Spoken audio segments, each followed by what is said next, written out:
Yo, welcome back, Shuffle Squad, to a brand new video here on the channel, and today we're going to be taking a look at some new cards that got revealed in our November set Paradox Rift, and we're going to take a look at them and kind of analyze how they're going to be good and how these cards are going to shape the metagame, because some of these new cards are definitely going to be very strong when they release and are going to shake up the game quite a bit, even some causing a little bit of controversy, which I'm interested in hearing your thoughts down below. If y'all are new to the channel here, make sure to subscribe down below, and of course, leave a like on the video here on the Shuffle Squad if you go on to enjoy the video, and of course, you can check out all of our sponsors down below too.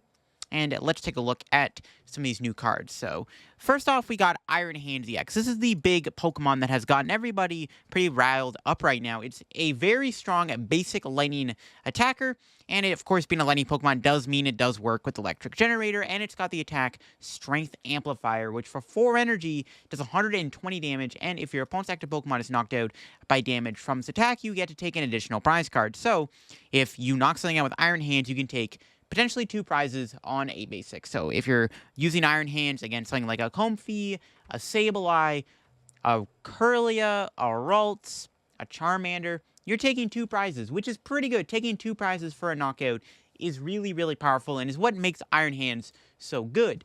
Now, this can also knock out Pokemon V and EXs and take an extra prize for doing so. If this thing knocks out a Squawkabilly or a Lumineon V, both of which are weak to lightning, you can take 3 prize cards, which is just absurd. I mean, Squawkabilly's seeing quite a bit of play right now. Lumineon is also fairly popular. And if you just KO one of those 2 Pokemon, you can take 3 prize cards. Half of your prizes, which is so ridiculous. On top of that, there is also Pidgeot EX in the format. Now, if Iron Hands knocks out a Pidgeot EX, you can take 3 prizes, which is insane. So all these big new, support Pokemon that are, weak to lightning get completely destroyed by Iron Hands. Now, Iron Hands has caused a lot of controversy because nobody really wants to have another Pokemon in the format that takes an extra prize for knocking something out. It's not fun, and it isn't as healthy in the game. I mean, a lot of people thought we were heading towards this meta with evolution Pokemon, but now that they've printed Iron Hands, we seem to be kind of taking a bit of a step back. This card is pretty good. I mean, yeah, it does need 4 energy, but it is a lightning Pokemon. You can play it with Electric Generator, with Flaffy. This also works in Baxcalibur. A few people have already pointed out the idea of playing Iron Hands with Baxcalibur, where you can use Baxcalibur to put water energy on it, and then you attach a lightning from your hand to the Iron Hands, building up at a single turn. So there are some pretty nasty combos that Iron Hands has at its disposal, and it's a very strong card and very, very powerful, especially when playing against those basic Pokemon like Comfeys and Sableyes and other basics like Manaphy. Yeah, it's a pretty good card, and I think a lot of people are very divided as to whether or not this card is good for the game. It's also extremely tanky. It does have 230 HP, so it is one of the bulkier basic Pokemon in the format, and I think a lot of people are very divisive over whether or not this card is actually going to be good for the game or whether or not this card will be bad. We do have a new Sandy Shocks EX here, which thankfully is not as broken as Iron Hands. It does have the ability Magnetic Attraction, where the ability can only be used during your turn if your opponent has 4 or fewer prize cards remaining. You can attach a basic fighting from your discard pile to this Pokemon. So it's very similar to a Galarian Moltres V, where you can put a fighting in the discard on your Sandy Shocks as opposed to a Dark Energy like on Moltres. And it's a pretty good ability. I mean, Moltres is a fairly strong card. It's seen a lot of success over the past 2 years it's been in the format, and Sandy Shocks, I'm sure, will be good. Its typing isn't bad. Fighting isn't bad. I mean, obviously, Iron Hands is weak to fighting. Arceus V-Star is weak to fighting. So definitely not a bad card in terms of its typing. And it does have the attack Ground Spark that does 200 damage, and then this Pokemon can attack during your next turn. So Sandy Shocks isn't terrible. Not as broken as Iron Hands, but definitely has a decent ability, which can be used with Energy Switch. And being a fighting type is nice because fighting Pokemon don't really have that much support. I mean, yeah, there's Koraidon and Tinglu, but fighting types have been kind of on the downswing for a little bit now. So having like another fighting support Pokemon, it's nice to see. We do have Iron Jugulus here, which is obviously Hydreigon, my favorite Pokemon. Now, this card it's okay. It does have the attack Homing Heads for 3 colorless energy, does 50 damage to 3 of your opponent's Pokemon that already have damage on them. So this could be a really cool card to play in spread decks. Like, you could pair this up with any spread attacker. You can also play this with something like Sableye, where you can knock out Manaphy and then spread a bunch of damage on other Pokemon, and then Homing Heads to knock them out. So definitely not a bad card. I do like how it's a bit of a spread attacker. And we all like spread, right? So spread decks are fun to play, and this card does have a decent spread attack. The other attack, Baryon Beam, needs 5 energy. However, its effect is decent. It does do 150. However, if it has a future boost energy capsule attached to it, it only requires 3 colorless energy instead. So while this Pokemon doesn't really have a type, it's a colorless type, it doesn't hit for a weakness on anything, its second attack is kind of mediocre. I think the first attack is actually like somewhat okay, so this card isn't bad. Could be used in a spread deck. Next up, we do have Future Booster Energy Capsule, which we just kind of said earlier. It's, Iron Jugulus has to have that attached, and it does have the effect where the future Pokemon this card is attached to has no retreat, and its attacks do 20 more damage to your opponent's active Pokemon. That's insane. This card is literally Floatstone and Muscle Band in one card, and those were 2 very powerful tools. I mean, you could argue Floatstone is one of the best tools of all time. So the fact that this card literally is 2 great tools in one is pretty nuts. Now, it only works on future Pokemon, so you can put it on your Iron Jugulus. You can put it on your Iron Hands, which is insane, by the way. This thing has a 4 retreat cost, and actually with the capsule on it, Iron Hands is 140, which knocks out Lugia and Pidgeot in one hit. So, pretty powerful tool card. I mean, future Pokemon are looking to be better, potentially, than the ancient Pokemon, and I think that this card immediately gives future Pokemon a massive boost in popularity with how good they'll be, because this is an insane tool. Free retreat cost, pivot, and the ability to do 20 more damage. It's pretty crazy. Not gonna lie, it is pretty crazy. Though you could make the argument Choice Belt is always better than 20 damage. The free retreat definitely, I think, is a good trade-off for not doing that extra 10 damage that Choice Belt does. There's Ancient Booster Energy Capsule, which the Ancient Pokemon this card's statue gets plus 60 HP and recovers from all special conditions, and then cannot be affected by special conditions. So, obviously, the Ancient one is not as good as the future one, though plus 6 HP isn't bad. I mean, if you put that on your Sandy Shocks, it's going to have 280 HP, so it's pretty beefy.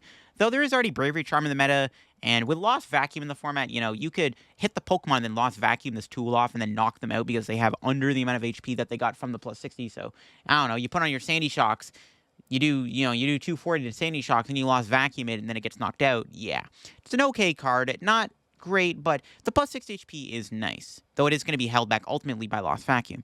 However, the Ancient Pokemon did get a very good supporter card with Professor Sada's Determination, where you can choose up to 2 of your Ancient Pokemon and attach 1 basic energy from discard pile to each of them, and then draw 3 cards. That is an insane draw effect. Extra energy acceleration is always good on a draw supporter, but when it's energy acceleration plus drawing cards, that's when the card becomes pretty good. I mean, we've seen this with Melanie, seen this with Welder in the past, and this card is very strong. It's also able to build up 2 different Pokemon, so that's also really good. Having 2 Pokemon powered up is very efficient. It is only 1 energy, but again, being able to build up 2 different Pokemon at once is pretty nutty. So I definitely think the supporter card is pretty cracked and pretty good for Ancient Pokemon. While they may have got the worst tool, they might have got the better supporter. But Ancient Pokemon did get a really good new item with Earth Vessel. Now, this is actually a universal item. It's not just going to be strictly for Ancient Pokemon. It does have the effect where you must discard a card from your hand in order to use this card. You can search your deck for up to 2 basic energy and put them into your hand. So very strong effect. Being able to get 2 basic energy out of your deck is pretty insane. This is basically Professor's Letter,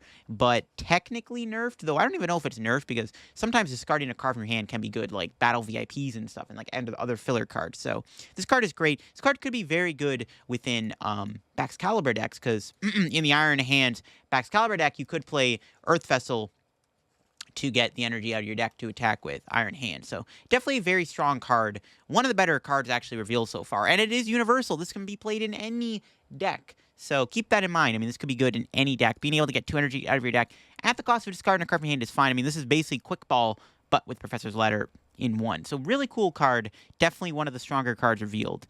Then we got Professor Turo's Scenario, another really strong card. Put one of your Pokemon in your hand and discard all cards attached to that Pokemon. So a way to fully heal your Pokemon is very strong. I mean, in a meta where we have big basic Pokemon and big Stage 1 and Stage 2s with the X's and VMAXs with a ton of HP, this card can be pretty annoying to play against. I'm not a fan of these type of cards that can heal the Pokemon. I mean, Cheryl was a fairly balanced supporter that did something similar to this, but I'm not a fan of these type of cards because it just makes for like really boring games where it's like, okay, your Charizard with 330 HP, I can't one-shot it, and then you're just going to fully heal it with this supporter. Cool, fun time. So, I don't know. I'm divisive on the supporter. I don't really like the supporter card. I think that it's not good for the game in a meta where they're printing Pokemon with 330 plus HP, but it is what it is. It's what Pokemon have designed for us. And then we got Techno Radar, another really strong future card. It does have the effect where you must discard a card from your hand in order to use this card, and then you can search your deck for up to 2 future Pokemon and put them into your hand. That is insane. Being able to get 2 Pokemon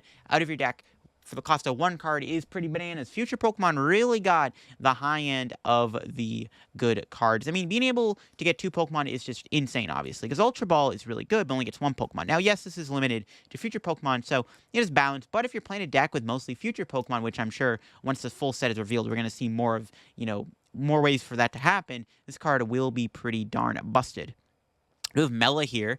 Nice little Energy Excel for Fire Pokemon. You can only play this card if any of your Pokemon are knocked out during your opponent's last turn, and then you can attach 1 basic fire from discard pile to one of your Pokemon, and then if you do, draw cards until you have 6 in your hand. Really cool supporter effect. I'm actually happy to see Fire Pokemon get a bit of love, because Fire Pokemon have been kind of, weak for a bit now. I mean, obviously Charizard kind of changed that, but, with like Armor Rouge and stuff, we haven't really been able to see Fire Pokemon really shine, and now we have a Fire Energy Excel card. Not as good as Welder, obviously, but still decent nonetheless. Being able to draw cards up to 6 in your hand is actually insane, especially if you get Iono'd into this card, and, Iono'd into like a 2-card, 1-card hand, and you draw this card, you got yourself a pretty good supporter to play for turn.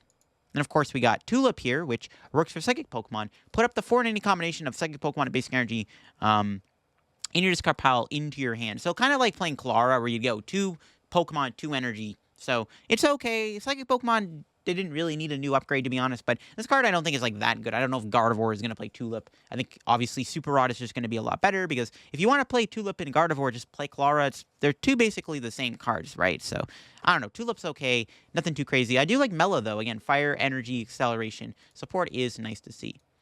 There's one other thing I wanted to look at here, and that is, of course, a brand new Jirachi that got revealed. Now, we've been asking for a while now for a Sableye counter, and Pokemon did print it with this brand new Jirachi with the ability Stellar Veil. Attacks from your opponent's basic Pokemon cannot put damage counters on your bench Pokemon, meaning that Sableye cannot use Lost Mine on your bench as long as Jirachi is in play.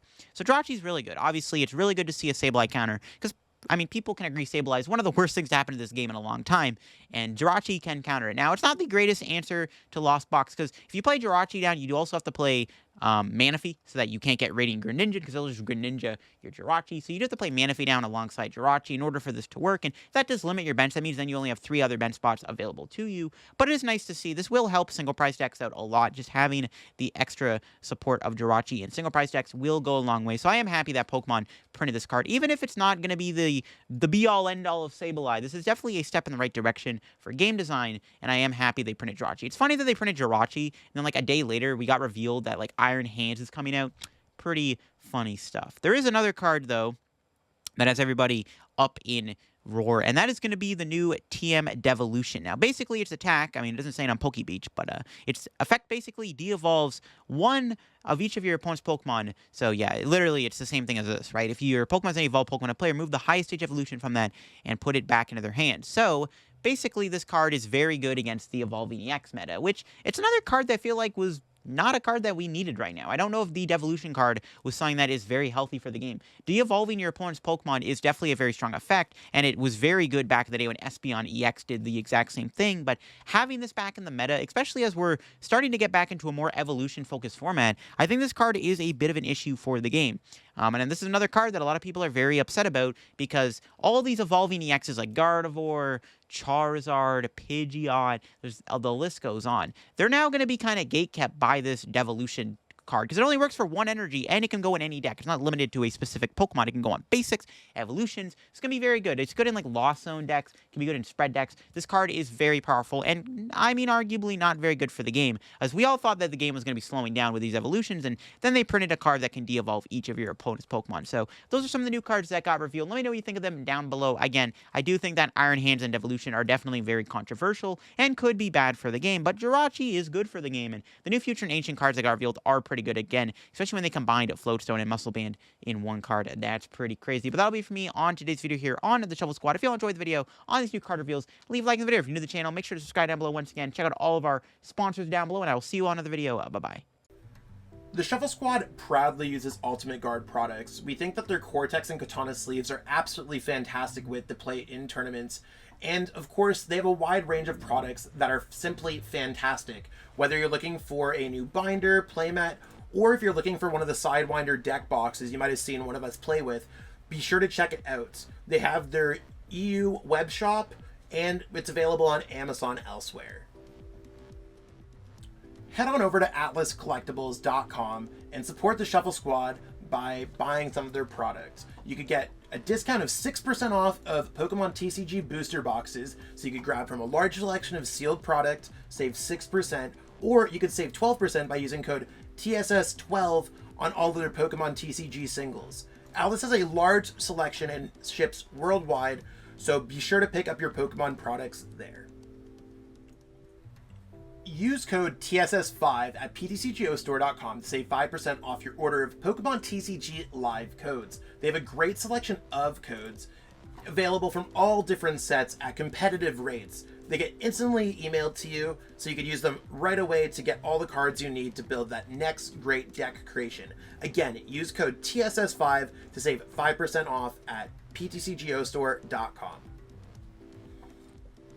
Have you ever wanted more content from the Shuffle Squad? Well, we do have a Patreon account. You can support the Shuffle Squad directly by pledging towards our content, whether you want to get access to a special discount code from one of our sponsors, or if you want to have access to all of our deck lists, exclusive Pokemon TCG articles, and more. You can even chat with the Shuffle Squad in Discord. So this really does help support the Shuffle Squad getting to more events, and we do have some amazing articles for you to learn more about.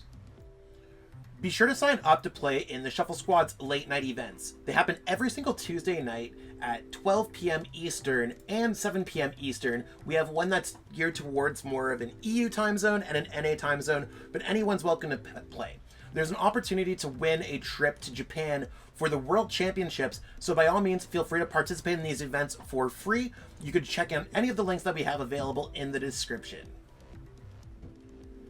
Get coaching from the Shuffle Squad on Metafy. If you want to improve your game on Pokemon TCG, you can absolutely test with the best. We have some of the best players in the world on our team.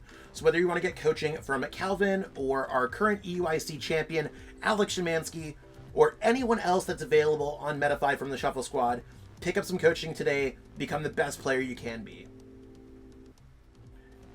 Thank you so much for supporting the Shuffle Squad by watching this video. It would mean the world to us if you'd like this video, subscribe to the channel, and maybe even leave a comment. You could also click on this other video from the Shuffle Squad to continuously watch and support us. If you haven't got a chance, check out the description to learn more about our sponsors, and that could also help support the Shuffle Squad. Thanks so much for watching. Have yourself a great one.